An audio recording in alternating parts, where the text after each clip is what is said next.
maybe while we get going, you guys have a previous life, and I explained what the demo, what the short talk would be, but maybe you can just briefly tell the crowd about things you've done before. I know you want to talk about Chatterbug, but the stuff before is also really exciting. Hello. You don't know me yet. My name is Tom Prestonware. I am one of the original co-founders of GitHub, and so Scott and I are working on this new project together, joining forces once again to bring you something amazing. So I obviously did GitHub before. I took some time between then and now and worked on a nonprofit. It was called Code Starter. We gave laptops to kids who wanted to learn how to code. So we got about 500 laptops in the hands of some kids. Had a good time doing that. We eventually shut that down. I was looking for what to do next, and Scott had recently left GitHub then, and came to me with this idea of maybe making it easier to learn a language. And something was running through my head at the time while I was thinking about what ideas to perhaps do next. And I was using something as a filter to evaluate each of the ideas that I came across. And one of them was, what are some ideas that could potentially create 1 million jobs? I thought maybe that would have some really nice impact on the world, something that would be really great for people. And so this is an idea, Chatterbug was an idea that met that metric. Because, as Scott mentioned, the goal is that anyone without extensive training can become a language instructor. And what is everyone already an expert at? Even if they're traditionally considered unskilled by the economy, what is everyone an expert at? What does everyone put thousands of hours into perfecting? We already know the answer. It's the ability to speak your native language, but without a way to make that a marketable skill, you can't really do anything with it. And so Chatterbug becomes a way that I can answer that question of what's a way to potentially create 1 million jobs. And so I said, I'm in. Let's do this. I'm Scott. I work at GitHub. That was nice and sweet and short. Thanks. So thanks so much for the intro, because I think it fits very well what we're trying to discuss on this quick 10-minute panel, and I think this should work. So human-machine collaboration, software giving us superhuman powers. Why use this, or why discuss this topic for a second? I think the idea is this: when you read about software and automation, specifically in Germany, but probably globally, most of the time this is about people writing how we'll create crazy amounts of unemployment and we'll all lose our jobs to machines. And I think rarely there's a proper discussion around, and this is an important topic, right? We're not saying like, oh, let's forget this. This is huge, and there's going to be a lot of this will have a lot of impact. However, this is probably not the only thing that software is doing here, right?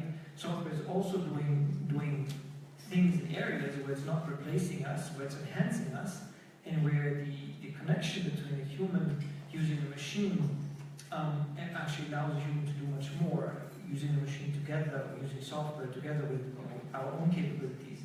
Because in the Chatterbug case, right, the human tutor for the moment will be the human tutor, and if that human tutor knows exactly what that session should be like, knows exactly what I trained before, that's going to be a much better experience. But there's more to it, and then I think let's connect that in a second. So, question to you guys: I mean, how does software giving us superhuman powers apply, from your point of view, to a Chatterbug? I think I mentioned a little bit of already, but it's the taking of someone who is, like I said, is maybe traditionally considered unskilled, putting tools in their hands and giving them that power to become someone's teacher. Someone who really wants to learn a language. I'm learning German right now as well as Scott, and it's amazing to go in and do the live lessons and be talking to someone who wants to help you out, that is an expert at what they're doing, who before may have never done that before in their entire life. Maybe they live in a place that's remote, they live in the countryside. Many places in the world right now are suffering in sort of the rural regions. I mean, the United States is very much like that. And so by giving some of these people other ways to make money, I think you can create a delta between what they were able to do before, and then when you give them computers and you put the right software on them, and you augment them with that software, then you create a delta of how they can participate in the economy, how they can impact the world. And let me just run this by you real quick. Think about, here's another reason why I love what Chatterbug is doing. Think about ways that you can make money online as just a random, unskilled person. Like, I have a friend who fits this category, lives in rural France. She's from the United States, moved to France, lives in the rural area, and really has no access to job opportunities there. Doesn't speak the language real well, but has a computer, has access to a computer. And it's absurd to me. It's almost inconceivable that when someone says, you're a computer person, you know about computers, right?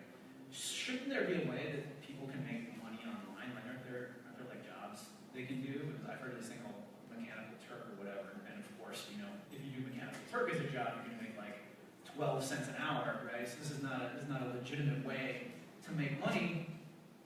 It drove me crazy that I didn't have an answer to this. To say, oh, well, you can go onto this, you go onto this website and then you can like do these jobs, and all it requires is a computer, and it's like, okay, maybe data entry or something, but like, really, do you want to be a human machine? Like, that's not desirable for most people.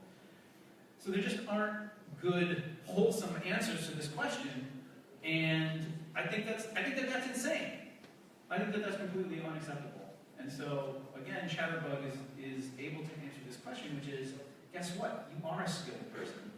Let's put a computer in your hands. Let's provide you the right platform. And you can make $10 an hour from wherever you happen to be, doing a legitimate job that you want to tell other people that you do. Do you guys have other examples where it's not Mechanical Turk, where this already properly works that come to mind? I'm sorry, Just other examples of, something where the mechanics are similar and you don't end up making 12 cents an hour, but just other examples of, the superhuman abilities. Yeah, there are, a lot of them, one of them is probably YouTube, that I think is really kind of a weird example of this, but you see it a lot in, people are now watching the same 12 channels, or, when I was a kid it was 12 channels, and then, when somebody between my age and my kid's age was a kid, it was probably 50 channels, and now it's YouTube. My daughter doesn't watch TV, she watches YouTube, and she watches people who make money, pretty good money, doing Minecraft tutorials on the internet, and in some cases they're making hundreds of thousands of dollars a year doing this, and they have their, it's a sort of that democratization of sort of media, right? Whereas people are still going to movies and still watching television, but I think by the time my daughter grows up, it'll be much more distributed. And so now you have people who can make money on the internet doing something that they love, and that's a lot of the point of this is connecting human beings, right? Like anything that doesn't take creativity, I think you can eventually will be able to automate, but it's very hard to automate creativity. And I think speaking and having conversation involves creativity. This is the lowest, but I've taken violin lessons online. That's very hard to learn from a computer. I think it always will be. You always need somebody who loves what they're doing if you want to learn to love something, right? So do you think in the end, if you, because we obviously all love technology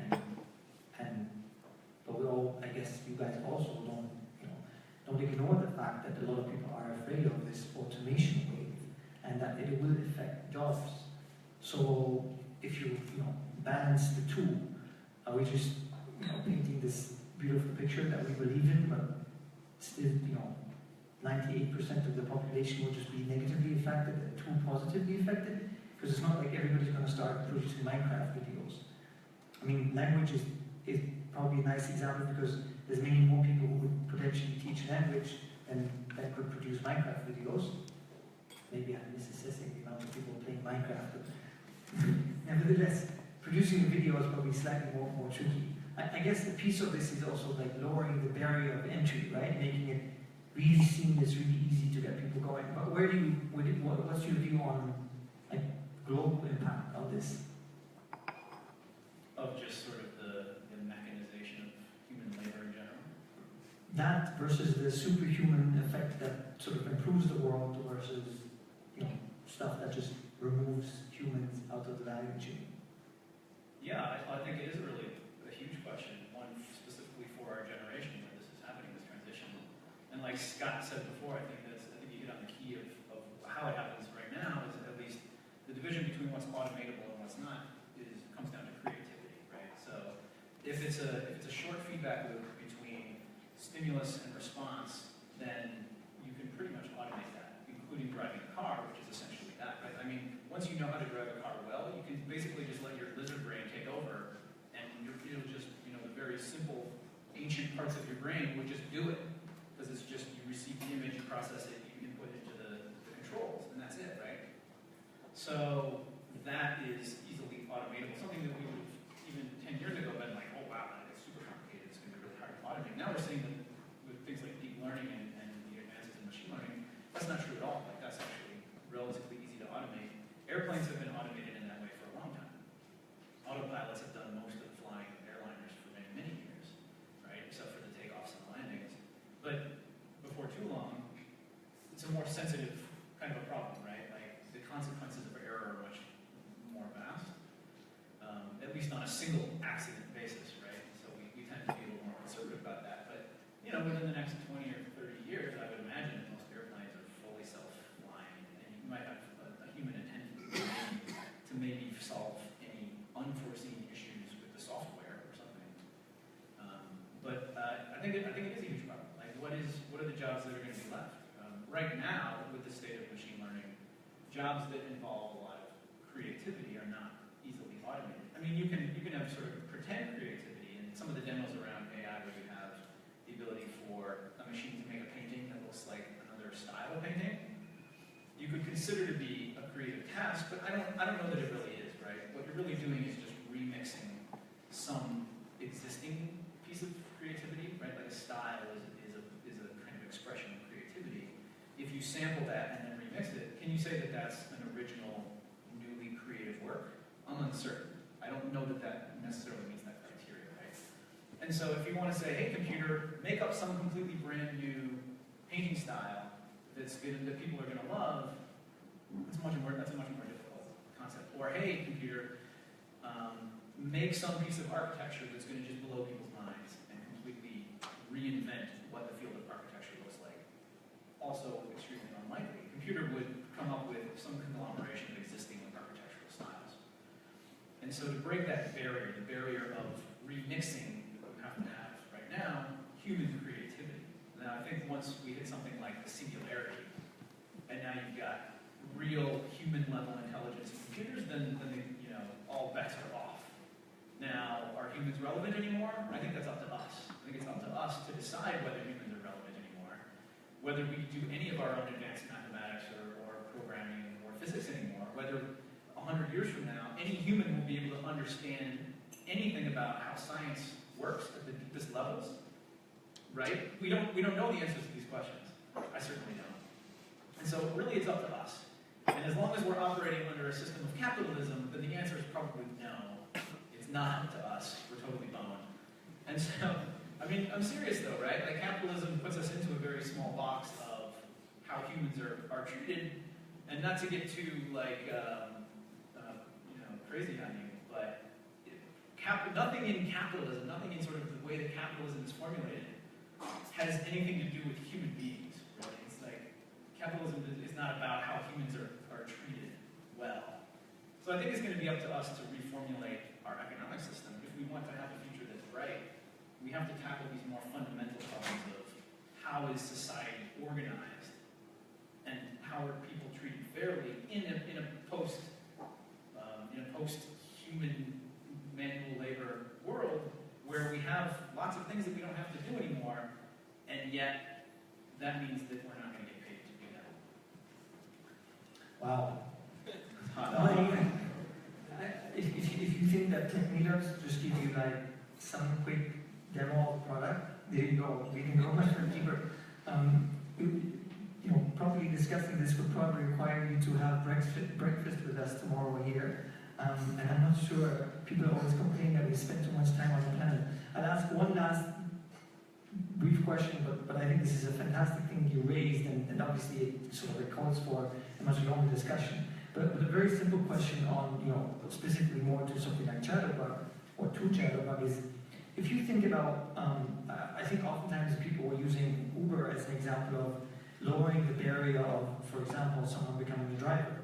And actually, I think in a way, right, the great value that this brought to society is not just that we can get the cheap ride home or a quick ride home, but it's also that it allowed people to flexibly offer their labor in and out, right, on push of a button. Yes, no, yes, no. Oh, I need to take care of the kids this afternoon. Can't work. Tomorrow I can work. But an effect of this, of course, is also that drivers, we just saw this in the press, drivers are complaining that while it was commoditized that everybody can offer, perform the job, the price of this job being performed went down significantly. Long question, short point. Is everybody working at Goethe Institute today going to be unemployed if Chatterbug is really successful? Or how is that going to coexist? Well, I mean, I think Goethe Institute has a very specific, or things like it have a very specific property, which is if you go through them, it is sort of worldwide now, right? If you have a Goethe B1 certificate or something, it's relatively easily recognized. Lots of other places can say, you got up to that level or something, but the brand and the trust there, I think, is very valuable. So, I mean, anybody can learn a language by going and homestaying with somebody for several years and never taken a test.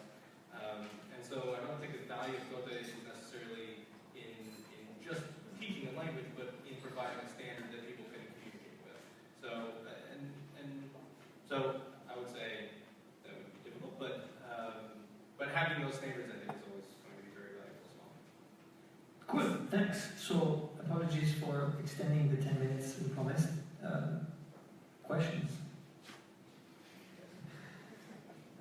Well, to follow up on the first question, because I think this is the essential superhuman power thing where what I kind of missed in the discussion. Because with Uber, essentially, it is humans working for the robots, right? The computer tells you where to go, and you go there. And with Uber Pool, it's even worse because you have no idea what the routing is. So it's not so much enhancing the skills of the human; it's just telling the human what to do for the bits that don't come across well that the computer does them. And correct me if I'm wrong, but this, your system goes a little bit in the same direction, right? You have the computer telling you exactly how to structure your lessons. So it seems hard for humans to actually become skillful at this while in the system. So, the example of the superhuman power is chess, right? Where the strongest chess player in the world is not a computer nor a human, it's a combination.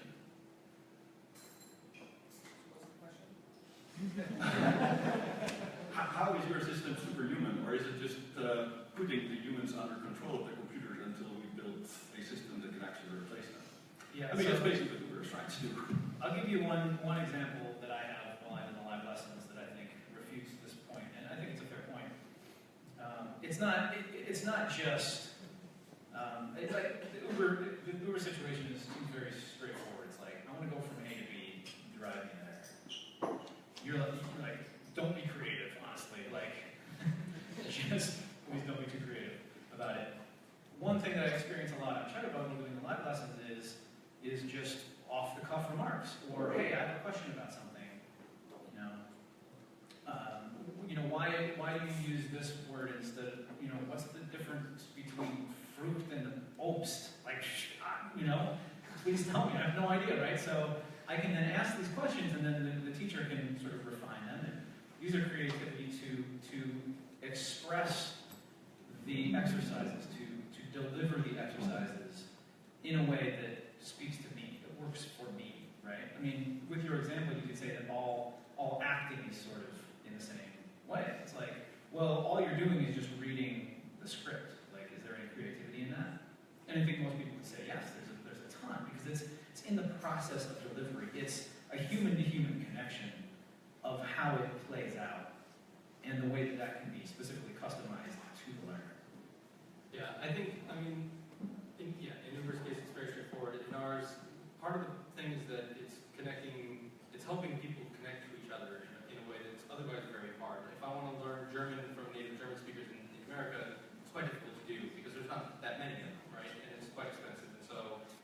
out and that connection. And the whole point of it is not so that I can be really good at speaking German, it's so that I can communicate with other human beings, right? And so part of it is when I'm having the live lessons, I'm getting value out of that on its own. But I would also think of other examples that we'll probably see in the future of like medicine, right? At some point, I think we're trying to train human beings to be computers. It's like trying to get them to memorize hundreds of thousands of things and put them all together. And in most cases, machines give them more information, probably better at diagnosing a lot of things. But nobody really wants to go to a machine to be a doctor, right? I think most of us, because there's comfort involved and there's sorrow involved, or there's being able to cope with it on an emotional level, that I think computers are always going to be difficult. So at some point, I think there'll be a combination of that where you get all of the knowledge and sort of just the full amount of information that a computer can do at the interface with a human being that I think is important for all of us in our lives. No? This is a very Yes, I think there's other questions? Yeah, actually I have the same question. So, Tutor, as I understood, Tutor is kind of smart mechanical Turk system, which just can speak. What is the same question? Okay, someone would love the same question. Come on, guys. I have a question. Have you thought of language services, like if I just want to have specific translation? I need to do something in Arabic, but I didn't want to learn Arabic because I don't just need it once. And for example, I could use a teacher who would follow me to somewhere else and do the translation for me. Is that something that is also maybe possible with a face-to-face teacher? Or who could train me to a specific situation? Have you thought of such things? Not really. I mean, the way that the service is envisioned right now is really to take them from either no knowledge or some basic knowledge of a language to really being able to communicate fully with that language. In your instance, I think just a purpose-built, like a translator, someone whose job is to be a translator. Like if you're going to a business meeting in another country and you need to be able to negotiate or something, hire a translator. There's lots of people who do that work, and they can do that for that specific instance. For us, our purpose really is, I need to learn a language kind of holistically. That's where we're trying to position ourselves. So no, we're not trying to tackle that sort of that like single instance.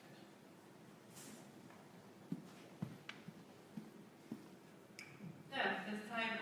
So a few weeks ago, we saw a presentation by one of the founders of Airbnb, and he was saying that they found out that how people chose where to stay was based a lot on the profile of the host. And I can imagine that here, if you have a ranking or a rating or a profile of your tutor, then that's going to lead to more engagement with the student, and that ranking will help them choose whether or not they want to use that tutor, so you get better tutors. Is that something you plan?